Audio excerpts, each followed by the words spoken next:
Somewhat wintry over here.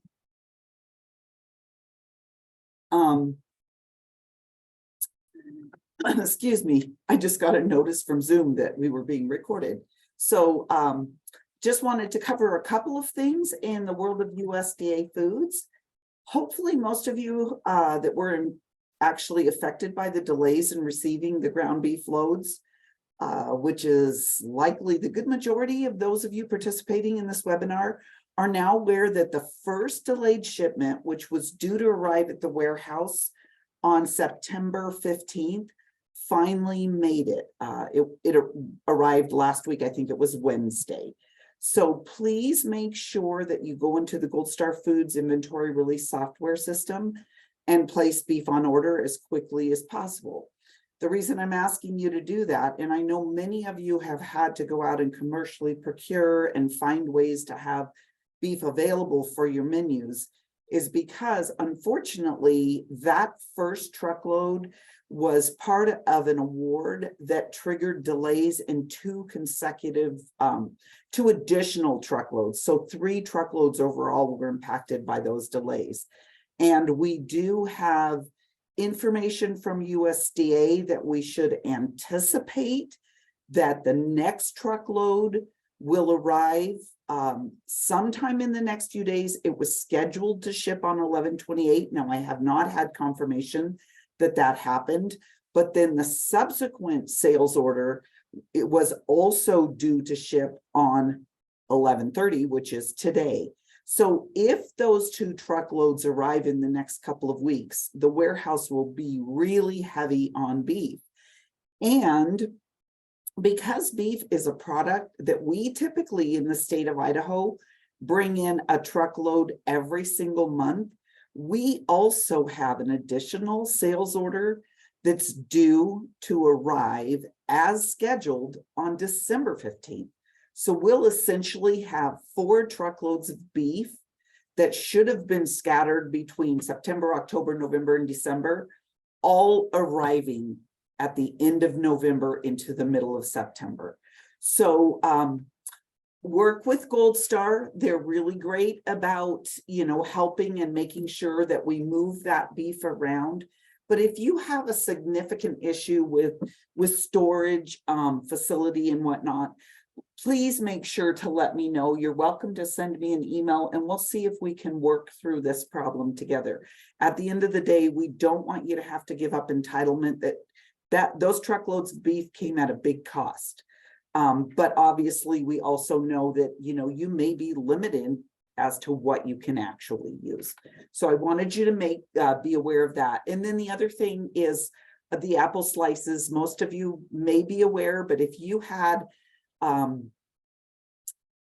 requisitioned or requested some of those apple slices through the exchange, it had been an offering on the exchange. We used some of our CCC funds to buy that truckload. Unfortunately, the original scheduled delivery was August 15th for those apples. And then we were informed that they didn't have enough bids. So it was moved to the next bid cycle. It did not get picked up in that bid cycle. And so the latest information we received from USDA was that they were going out to bid again, but we would have to agree to a possible delivery of February 15th, but likely later than that. And because of the issues we've had and the fact that it would come in so late in the year, we just decided that this is one product that we were going to go ahead and cancel. The decision was made because we had already committed to 2 truckloads of diced frozen peach cups. So it's not the same product, but fruit is fruit in your menus as far as meal crediting. So we want you to be aware that there are 2 truckloads of frozen diced peach cups available on the exchange. Initially, we had asked USDA to make one of those truckloads delivered in November, but even USDA makes mistakes sometimes in the way they submit orders. And they didn't submit our order in time for it to make a November bid cycle. And when I pointed out the error, because I didn't see that it had ever been out on invitation, The soonest they could then get it on the invitation would mean that that truckload would arrive with the first truckload submitted for the January. So unfortunately, we're going to get 2 full truckloads of Dice Bros and Peach Cups in January, but we'll need your help to move those through. So please make sure that you claim them if you can use them. And then let's talk a little bit about what all those product updates mean in terms of our entitlement. This has been a really unusual year. No surprise there. I thought that we were past most of the unusual in the way of USDA foods. But one thing that we have not typically dealt with in past years is having an extraordinary amount of entitlement at this particular time of the year. Typically, what we would see is anywhere from 85 to 95% of our entitlement actually deemed spent because of the number of truckloads of product that had been purchased and the estimated amount of entitlement that would be used to purchase those truckloads. However, because of the many cancellations and other important aspects of how entitlement works, today we sit at only 75% of our full entitlement spent, and we only have 16 truckloads of our committed truckloads that have not actually been purchased. So the 141 truckloads have hit our entitlement at the value that we would pay for them. So this is it doesn't leave a lot of leeway. We're not seeing those truckloads being bought at a higher than estimated. Some are, but it's sort of balancing out. So those 16 truckloads that are left out there to purchase are in no way gonna tap into that extra 25% of overall entitlement. Might take a little bit off the top, but not a lot. So let me explain what happens and how we got here. Adjustments to available entitlement occur each year during November.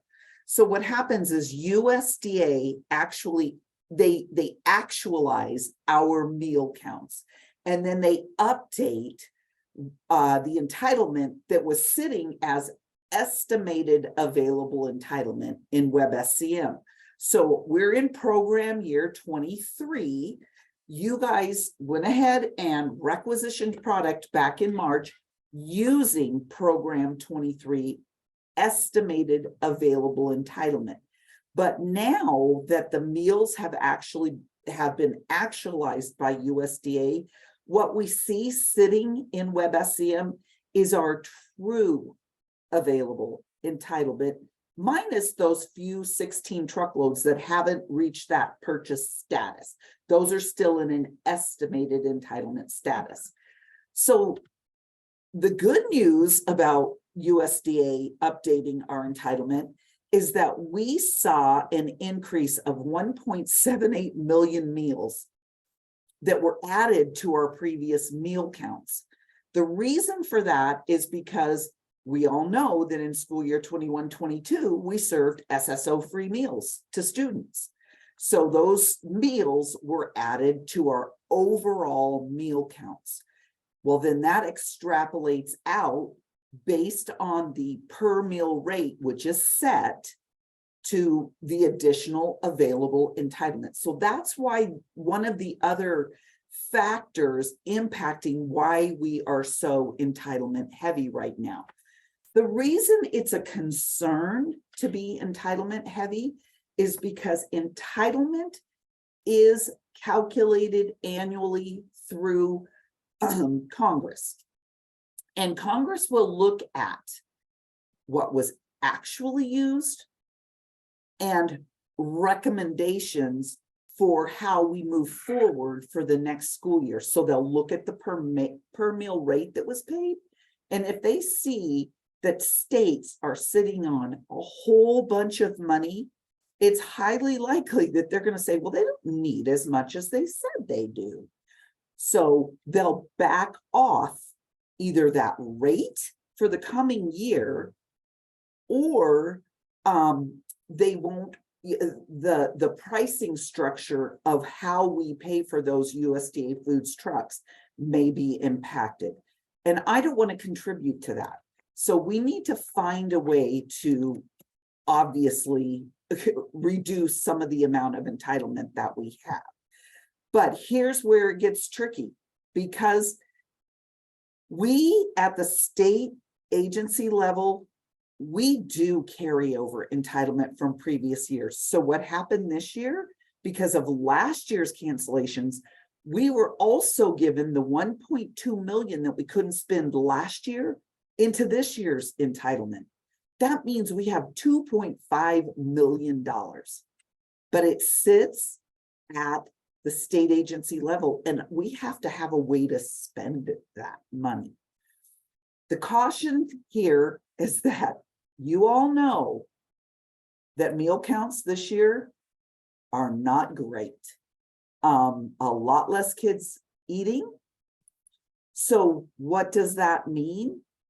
That means that the available entitlement for the next school year will be significantly reduced when USDA goes in next November and updates our meal counts to actuals again. So what happens is when you go in March 2023 and start ordering USDA foods, you have available entitlement in there, right? But it's all estimated available entitlement.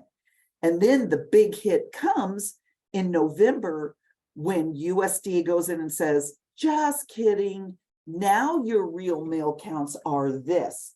And then we take a big entitlement hit. So this is a really delicate game to play at the state agency level.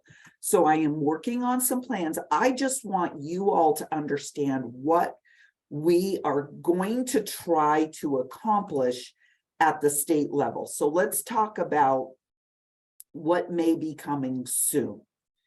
Now that you have some understanding about entitlement. So Jamie, if you'll, thank you. So first of all, next steps for WBSCM is the state distributing agency is going to be updating individual recipient agency meal counts to the school year 21-22 actuals.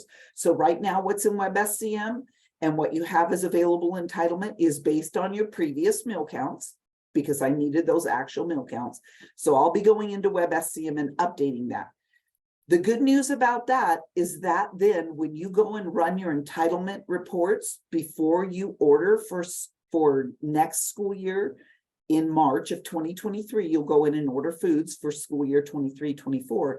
You're going to have more entitlement, right? So that's the good news. But I need for you to be aware of the impact that may come next November. We may find ourselves overspent, but I'm gonna on a regular basis, I look at entitlement, and I'm gonna be watching next year closely. The only way to control that will be that if we see we are significantly overspent, is we'll have to start canceling truckloads later in the year. So I just want to be, really transparent about, you're going to have entitlement, you're going to get to spend it. But that doesn't mean that we won't have to do a balancing act again next year.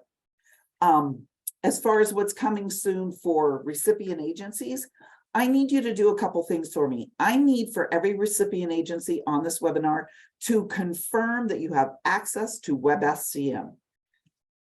Go in, log in, make sure you can get into the system, because what often happens is people wait until it's ordering time and they're like, well, I don't have access. It takes a while to get access to the system. I also need recipient agencies to download a copy of the WBSCM user guide. And if you see that you have an authorized user in your organization that is no longer with your organization, or that you need to add someone because you have new staff, you have the capacity to do that so that I am not having to manage that for you. I've spent a lot of time having to do that lately, and we've got so many other things to do. So please look at your users, download a copy of the WBSCM user guide, and it will show you how to add and delete users to your system. And then the other thing I'm asking you to do is please run your reports in WBSCM. I need for you to know your numbers today.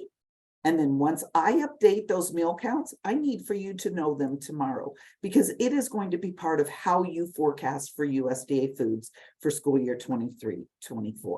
So hopefully all of that makes sense to you guys. And then let's quickly move to the next slide, please. Okay. And so we are working on updating the WBSCM trainings. I've had several people say, hey, do you have any new trainings? Because everything that's in the system is from last year. So I'm working to update the YouTube Tiny Bites for WBSCM ordering.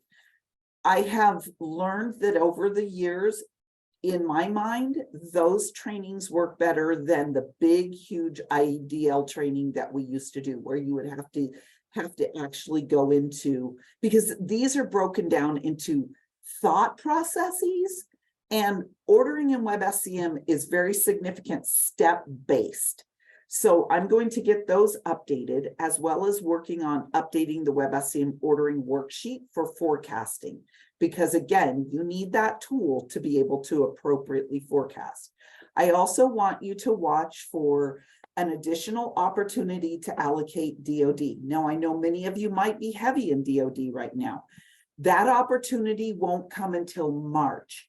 I'm going to use that as a last ditch effort to try and help us spend down some of our available entitlement.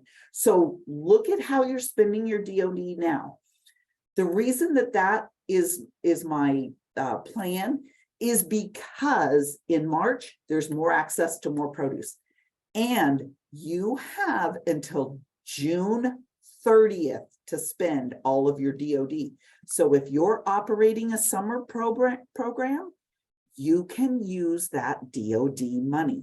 So let's be strategic and get the most out of our NSLP entitlement, regardless of how we need to use it.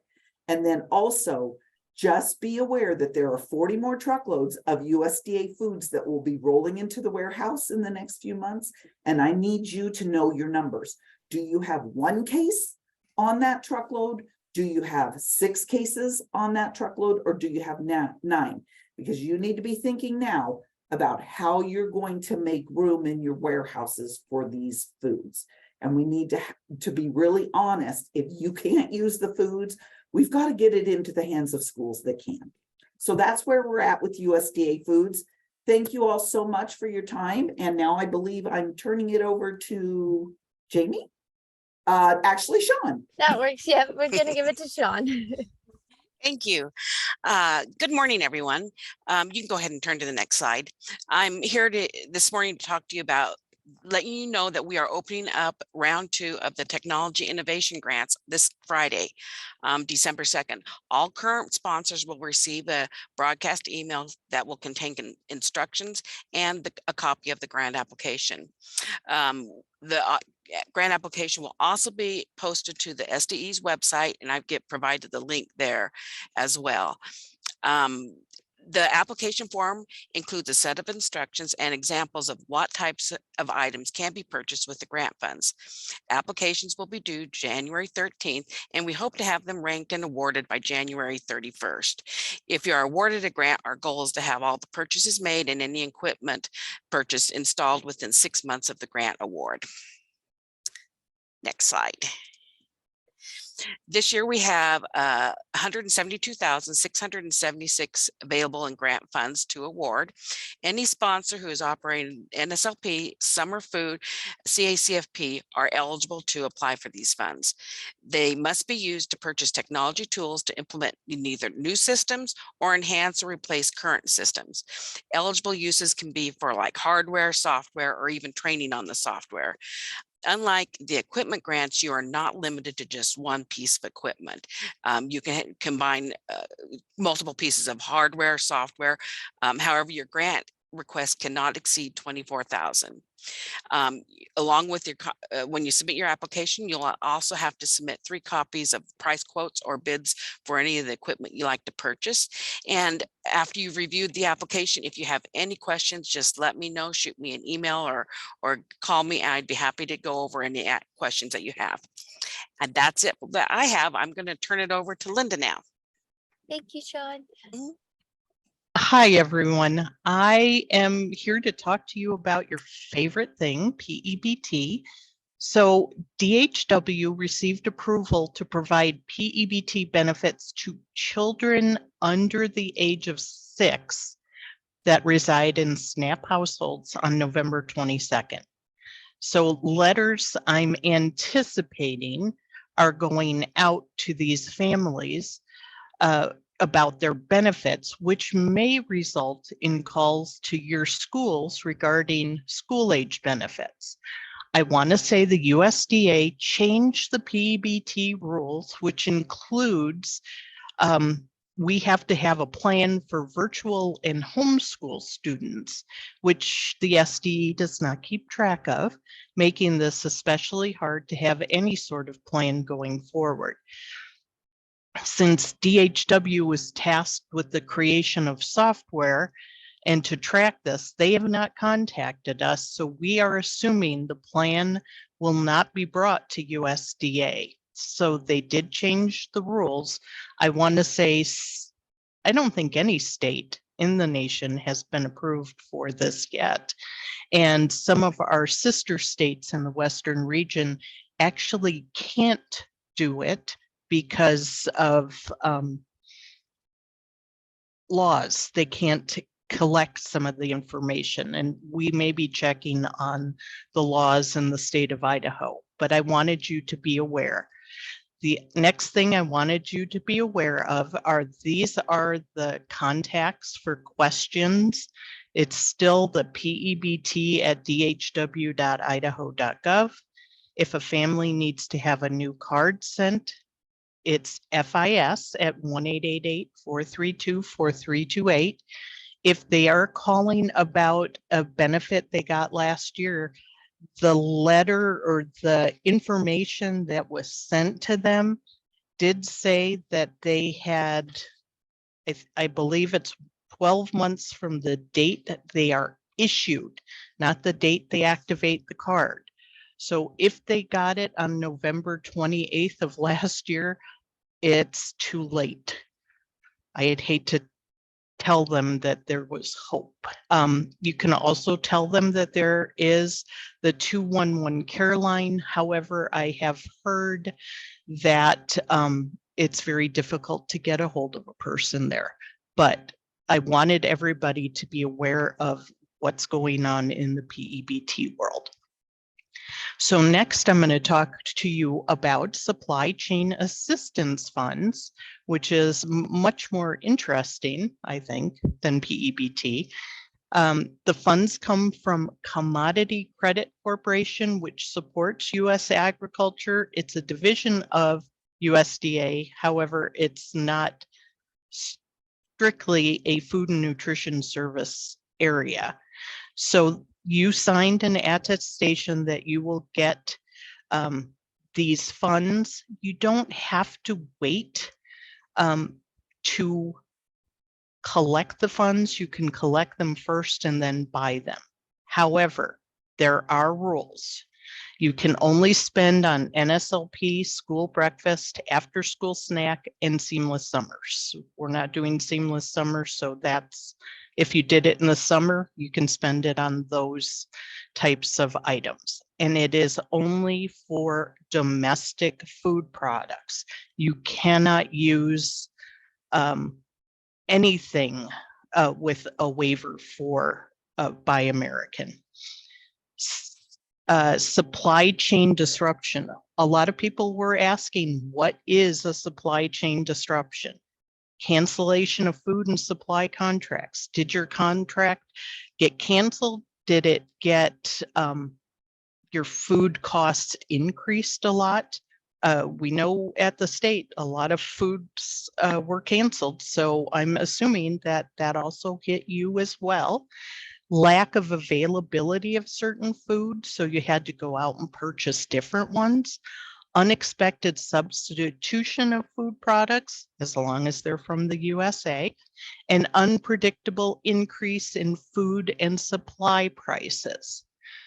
So allowable cost, SCA funds must be used exclusively for the purpose of purchasing domestic food products. And yes, they do say commodities in there, but you can't use it to buy your USDA foods. So food products are what they say are commodities. They're unprocessed or minimally processed. So you can use it for milk, including buttermilk, cheese, yogurt, fruits and vegetables, and juices, as long as you can prove that they're from the USA. So apple juice is one of those ones where the label that I've seen says product of USA, Chile, and something else. Well, this one has to say from the USA. Grain products such as pasta and rice, meats, whole pieces or ground. So ground beef could be one of the things that you use as long as it comes from USA, and meat alternates such as beans and legumes. You can get them whole, cut, pureed, fresh, frozen, canned, and dried. And I've got a few examples there: bell peppers, product of USA, apples, product of USA, and 2 canned items that say product of USA. That's what the documentation needs to show for you. What is not allowed, you can't use it for labor, indirect, any other expenses. You have no Buy American exceptions, not allowed. You can't do baked goods such as breads, muffins, or crackers. However, you could buy the flour, buy the yeast, as long as it's from the USA, and all the ingredients and make your own, but you can't purchase bread, muffins, or crackers. You can't get prepackaged sandwiches or meals, pre-cooked items, or using the funds for items purchased before the grant was awarded to the SFA. So phase 1 was February 24th. Phase 2 is September 9th. So from 2/24 to September 9th was phase 1, phase 2, September 9th onward. Documentation, you're required to maintain documentation. So you can put on an invoice, just handwrite, California is where the carrots came from. Arizona is where the lettuce came from. Mexico, cucumbers, can't claim those. California, mushrooms. The peppers and the tomatoes were from Mexico. That is acceptable documentation. Just make sure that you write on the invoice where they came from. Milk receipts, produce receipts, any invoices for USA items. And when you accept the SCA funds, you're not required to accept them. Let us know if you don't want to use the SCA funds and we'll reallocate them to others. Do you not want the full amount? Do you not want a partial amount? Currently, 49 of 144 SFAs have fully spent their money. So I said, you can collect it first as long as you keep the invoices in a file folder or something, because when we come out on review, even if it's next year or the year after, we have to make sure that you did it for allowable costs. And almost 7 million is unspent from round 1 and 2. It's actually 6.527 million. I want the funds spent because you guys need the funds to pay for your foods, even though you have lower numbers of children eating, you still have the costs for the foods. And the supply chain funds, there is a question. Supply chain funds cannot be used for summer food service program. No, they cannot be used for that. And that is it for supply chain. I will turn it over for adult meal prices. Thank you, Linda. Yeah, Cambria, ball's in your court. Okay, good morning, everybody. So we'll jump into adult meal prices. So the minimum prices for adult meals are calculated each year using the value of a free student meal, value of USDA foods, and sales tax. Because the annual renewal process occurs prior to the release of the new reimbursement rates, the previous school year's minimum price is required for application approval. During the school year 22-23 renewal, the required $4.35 minimum adult lunch meal price was actually calculated using values from school year 21-22. When school year 23 reimbursement rates were released in July, the state agency calculated the new adult meal price. The setting the price for adult and second student meals formula is available in download forms. So as you can see, the adult lunch price for school year 23-24 will be $5.15, and the breakfast price will be $2.85. Renewal will open in mid-April, so make plans now to have the price increase approved for next school year. As you make plans to increase your adult meal prices, do not forget about your paid student prices. The PLE tool is generally released in the spring and will be required to calculate your paid lunch price for renewal. Start planning for school year 23-24 student lunch price increases now. And that's it. Thank you. I will turn it over to Kat. Hello, everyone. So P-EBT was your first favorite. I guess this will be your second favorite today. For those of you who are getting a procurement review this year, just wanted to let you know the second round for 21-22 is coming out. I will be sending those letters December 19th, just so you get them before the holidays, so you're aware when you get back that we're going to get started on these. And I do email those letters to you, food service directors, and your superintendents. If you'd like to know if you are in line for a procurement review, you can go in to check, go into my Idaho CNP, see if you're being reviewed. You just go in and you go under the procurement review tracking.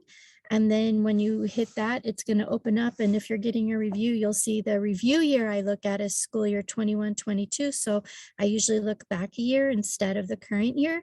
The same will be true for your administrative review. I also am taking care of the resource management part now, which is number 700. So you'll be hearing from me on kind of both things if you're getting a review at the same time, which kind of makes it easier because the information you're uploading for the procurement review is what I can use for the AR as well. Next slide. So the first steps, these are the things I'll be looking for when I send the letter. You'll have some attachments to it. I'll be looking at your procurement policies for your district, your code of conduct, and I will send you a blank vendor Excel template. This is where you're going to go in and put all the vendors that you spent the 290 fund with. And then I also need you to upload your 290 fund ledger expenses and revenues so I can see if you've done any catering or things like that, that you're being reimbursed back to the 290 fund for those costs. And so the review information, when you get my letter, and you don't have to wait for my letter if you want to be proactive, you can go ahead and start uploading stuff right now. When you go in, you're going to open, when you hit on that procurement, you're going to click on the one that says open, and then you're going to come to this table. So where it says sponsor procurement table, that's where you're going to go in and upload that vendor list. So you need to go in and fill out that Excel template, and then you're going to upload it. And I'll show you a few more instructions after that. And you can see down here where it says detail on review attachments, that's where we're going to communicate with each other. So when I send you an email and I say, hey, I'm looking for this, or I need that, this is where you're going to put the information for me, is in review attachments.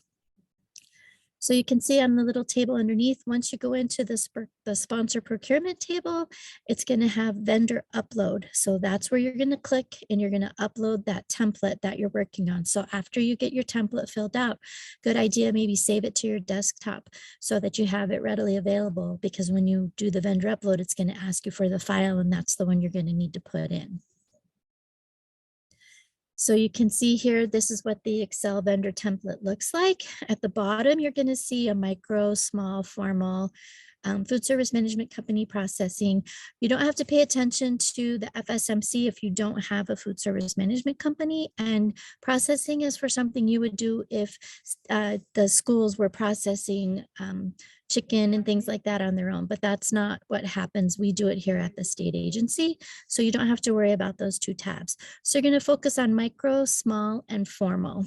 Now, if you belong to a co-op, most of those purchases you make are from the co-op bid, so they would go under formal, but you would need to indicate that they were from the co-op, and that gives me a different category, and it lets me know how many of those I have to review.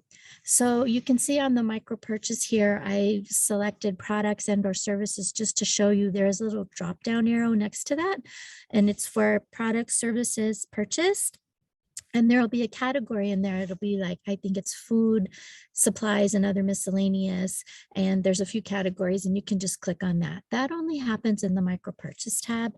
And also you need to put in there the total amount that you paid, and then it's going to ask you how many purchases were made. So if you went to Walmart 20 times, you don't have to list Walmart 20 times, just list it one time, and then take the cumulative total and put that in there, and then put in how many times was 20. And then we can see from there, you know, what we need to look at. And so here again, the vendor template upload, you're going to click on that, and then it's going to say new upload. And you're going to go down where it says file upload, choose file. So you're going to choose the one that you saved on your desktop and pop it in there. And if it goes in correctly, and sometimes it happens where perhaps you didn't put something quite right in the column, it's not going to populate for you the way it should.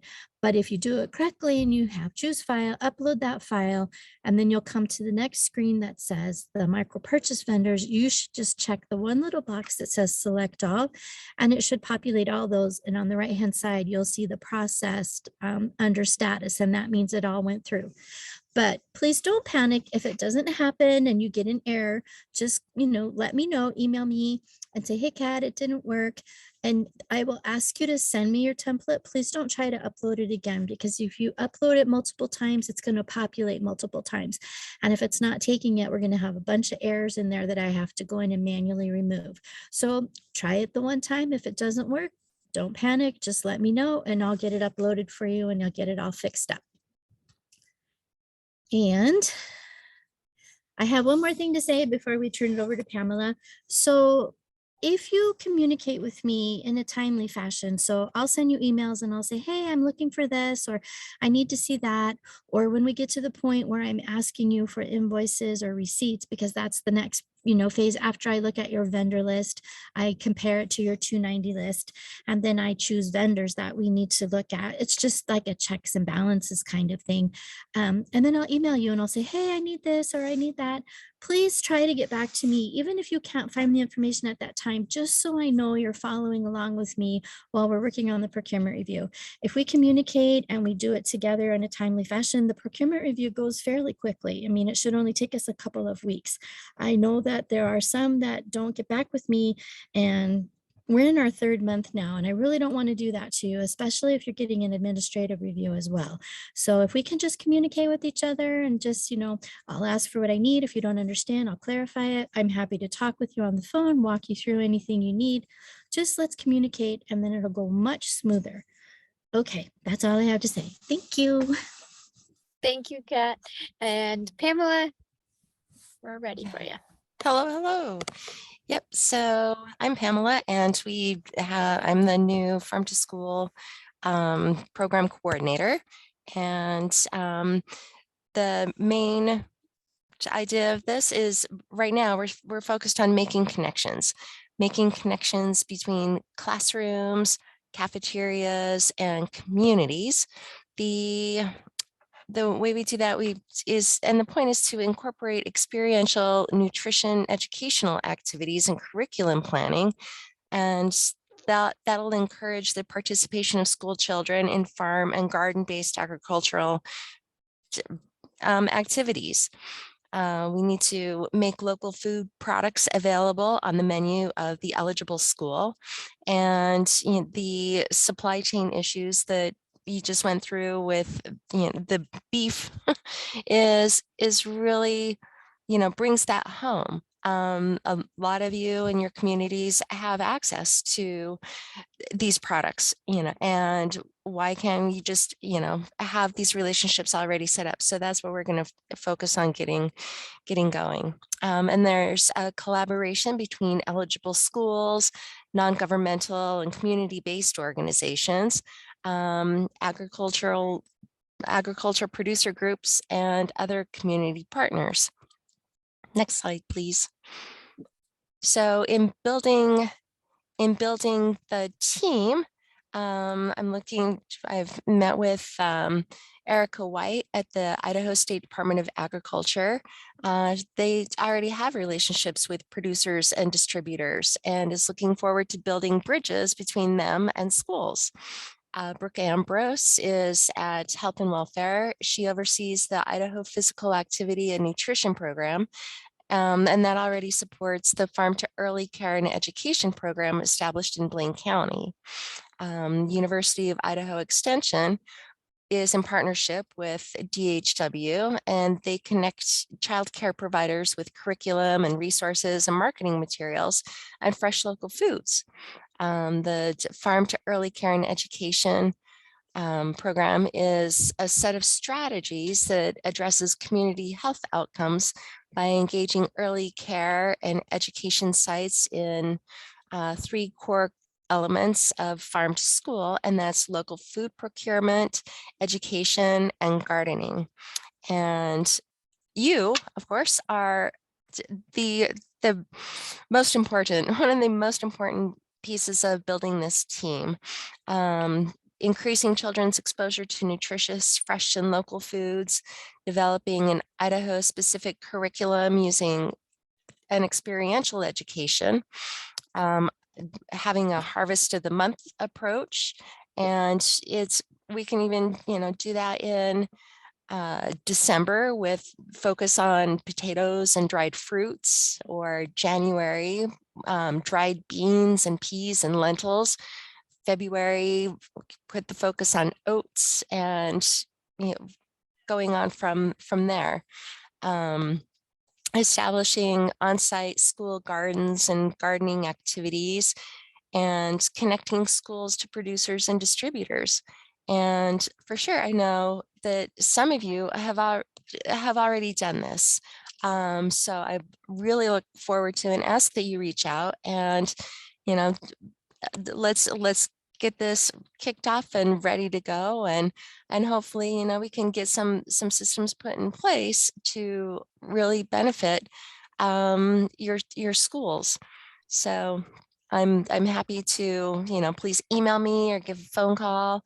We have some meetings already set up, but of course I'm here to help build these bridges and get it going. So thanks so much. I'm excited to be here. Great, thank you, Pamela. I will take this time to remind everybody to please email us if you do have any questions. You're more than welcome to send the email to anybody. It'll eventually get to the specific person it needs to, but we do have program specific email addresses or people that are tailored to certain topics, such as Pamela to Farm to School, or the USDA Foods team email for any sort of USDA Foods questions, NSLP for those questions, or specific coordinators assigned to your packet. So don't forget to send your questions in.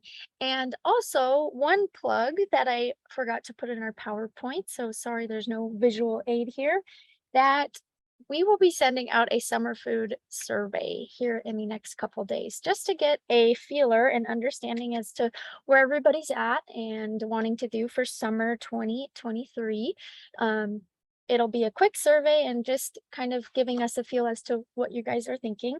And then we can help provide resources moving forward. So don't be intimidated by the survey. Please do fill it out. We would love 100% response rate on that.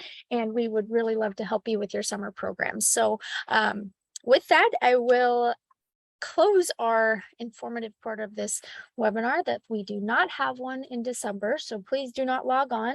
We will see you again in January, actually January 25th. Yes. So we'll see you at the end of January, and that's all we have for you unless there are other questions. I'll give it a couple minutes for questions, and I will turn to our contact sheet at the end with email addresses if anyone needs that too.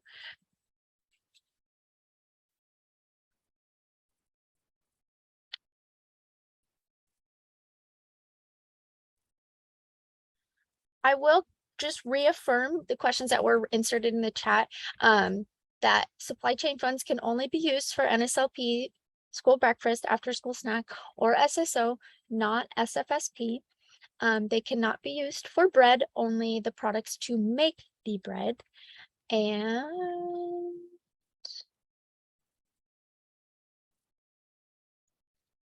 Barbara just inserted a question. We can't Hey. use, oh, go ahead, Lynda. Sorry, Jamie. You're okay. Somebody did ask about milk, and I just want to reiterate, milk is assumed to be local. So all you need to do is find out it's local from your vendor once and put that documentation with the invoices. You don't have to write on every one of the milk invoices. And the only reason I say that is I do know we have some northern Idaho that might get their milk from Canada, so we can't make the assumption that all milk is from USA. So just do it once with your milk vendor and then keep that with everything else, and it should be fine.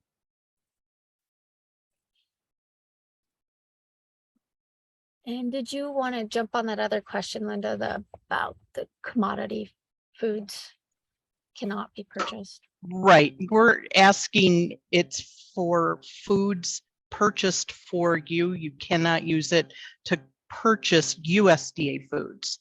You have to purchase your own local foods. It's not to pay the USDA food delivery fee or whatever you're being charged for. And thank you, Lynda. I'm just going to jump in. Thank you for clarifying that, because just as a reminder, the cost to USDA foods, if that references to commodities, the cost is the cost is through entitlement. So these SCA funds can in no way supplant entitlement. And then the only other cost around foods is the per case fee, or if it's a processed item, there is a markup on the processed. And again, you can't use those SCA funds for processed items. Thank you, TJ. And there is another question in there. Does anybody need to send anything to health and welfare for P-EBT for siblings? No, do not send anything to Department of Health and Welfare. And are the funds sent as a lump sum or as reimbursement for the supply chain assistance? I'm assuming you go into the GRA and claim all your funds. You can claim them at the beginning and then keep track of what you spend them on. But I would suggest you claim them first and then have a folder of everything you spent the supply chain assistance funds for. And then someone asked, I'm new, so who would I ask if we've used those funds first? I am going to go out on a limb and say you may want to call Sean. Yes, I can tell you that information. I just need to know which district you're from. Great. Give it a couple minutes if anybody has. Oh, Shannon. I don't know, Sean, if you'll want to reach out to her. Yeah, just reach out to her. Yes. Sounds great.